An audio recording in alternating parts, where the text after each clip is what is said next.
Someone left a comment on one of the shorts that I haven't stopped thinking about. They said something, silence is the most underrated sales skill. And it stopped me because I'd been saying for a while that Americans talk too much in negotiations, but I'd never actually broken down why silence specifically does the work that words cannot. Quick context, if we haven't met, I'm Coach Carrie Whitaker, licensed realtor in the state of Texas for over 20 years. Designations like CRS, GRI, RFC, yada, yada, along the way. So when I talk about negotiation, it's not from the textbook, it's from 2 decades of actual experience. The reason I keep coming back to the psychology side, not just the script side, is that I'm also certified in NLP, neuro-linguistic programming, and a few other mindset disciplines. I'm board certified by the International Board of Clinical Practitioners. Silence is one of those tools that strategy alone never explained to me. I had to actually study why it works before I could teach it on purpose instead of stumbling into it by accident. It's probably no accident that I'm also a butterfly enthusiast. Most of what's actually happening with a butterfly happens in stillness, not in the motion. You don't see the transformation by chasing it around. You see it by being quiet enough to watch, to notice. That's more or less the entire argument of this video, just at a listing table instead of a garden. So that's what today is about, not talk less as a vague piece of advice, but the actual mechanics of why silence closes high-value deals.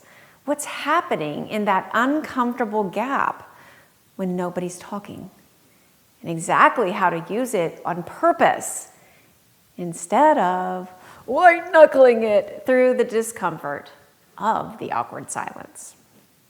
So here's what I started noticing once I paid attention to my own worst negotiation moments. The deals where I gave away the most ground weren't the ones where I said the wrong thing. They were the ones where I kept talking past the point where I should have stopped. A client would go quiet, thinking, weighing out what I had said, contemplating something, and I'd read the silence as a problem, as a potential rejection, like dead air on the podcast, something to fill. So I'd jump right in with, or we could also, or you could, I'm happy to discuss some different, and I'd hand them their out, or a concession, or a new option for them to jump to and keep it moving before they'd really formed their own thought. What I eventually realized is that I wasn't filling silence because the silence was actually a problem. I was filling it because I was uncomfortable in it. The client was fine. I was the one who couldn't tolerate the gap. Once I realized that, I understood why that comment was so popular. We've been culturally trained, especially in sales, that talking is doing something and quiet is doing nothing. So the agent who can out-talk a hesitation gets seen as they're good at sales, but it's really backwards. The agent who can sit in the hesitation without rescuing it is usually the one who actually gets better outcomes. You know, you've been in the car showing a buyer and just talk.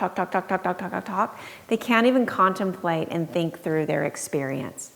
So the shift here isn't really a script, it's a tolerance. You've got to build the ability to let a gap exist without the nervous system treating it like an emergency. I remember calling FSBOs and expireds and learning this valuable lesson from some feedback I got. I was so nervous, I just rambled and babbled and belted out my script at the lady, and then there was just this dead silence. Are you there? Hello? Hello? Are you there? did she just hang up on me? Well, of course she did, you rude, rambling real estate salesperson. I called her right back because I'm tenacious like that. And I said, I think we got disconnected. And she said, no, lady, I couldn't even get a word in. Wow. Just wow. Best feedback I could have received. So here's the reframe I had to make. Silence isn't empty. Silence is pressure, and it's pressure on whoever's thinking the hardest. So in that moment, which is usually not you, stay quiet after stating your position. You're not doing nothing. You're letting the weight of the moment and the information sit exactly where it should sit. So that person can contemplate, so they can decide. So the old frame, if I don't keep talking, this is going to feel awkward and I might lose them. The new frame, if I keep talking, I'm doing their thinking for them and usually talking myself into a worse deal at the same time. So here's what I want you to take from this video. Whoever speaks first after the silence usually is giving something up. You've heard that before. That's not a hard rule, but it is close. Watch your own negotiations. Go back, mentally, literally, and you'll begin to see it. The person who breaks first either is lowering their price, adding in a concession, or weakening their own position just to relieve tension. If you can simply outlast that discomfort, more often than not, the other person is going to move toward you instead. Let's make this concrete, because be comfortable with silence isn't actionable just by itself. Say you've just delivered your price on your terms or your answer to a tough question you just got. The instinct is to immediately add a justification, a softener. But obviously we can talk about it. Don't do any of that. Here's what it's going to look like. Based on everything we've discussed, that number reflects exactly what's needed to get this sold at top value. Let 3 full seconds pass. Genuine, uncomfortable seconds. That's it. No but, no immediate follow-up. What do you think? Like no staggering, no rescue lines.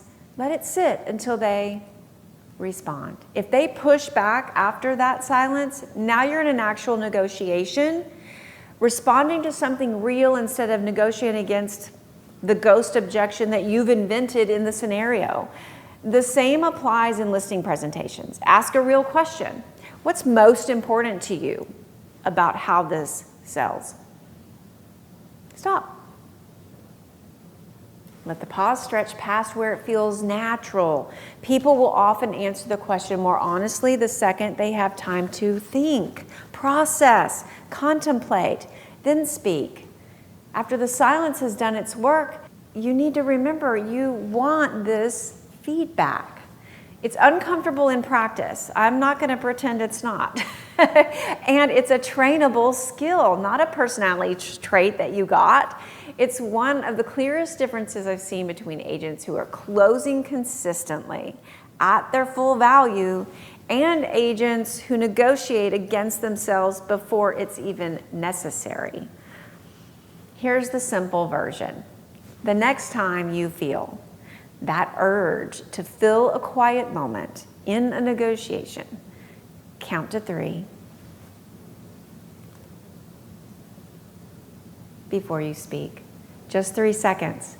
It's usually enough for the other person to make their move, to tell you what they're really thinking, what's on their mind, their thoughts, not some you've plugged in. This is exactly the kind of skill that's almost impossible to build by watching just this video. You've got to practice it in real scenarios, with real pressure, ideally with people who will call you out the minute you flinch and fade. That's a lot of what we work on inside the Greenhouse Collective. It's not about chasing that next deal. It's about strengthening your authority in exactly these moments. So your composure doesn't depend on how the negotiation happens to be going on that particular day. If that's the kind of edge you want to keep sharpening, the link's below. And I'd love to know, where do you feel that urge to fill silence the most? Listing presentations, buyer negotiations, in the car, driving around, pricing conversations? Tell me in the comments, and I'll probably make the next video about whatever comes up the most. I'll see you in the next video.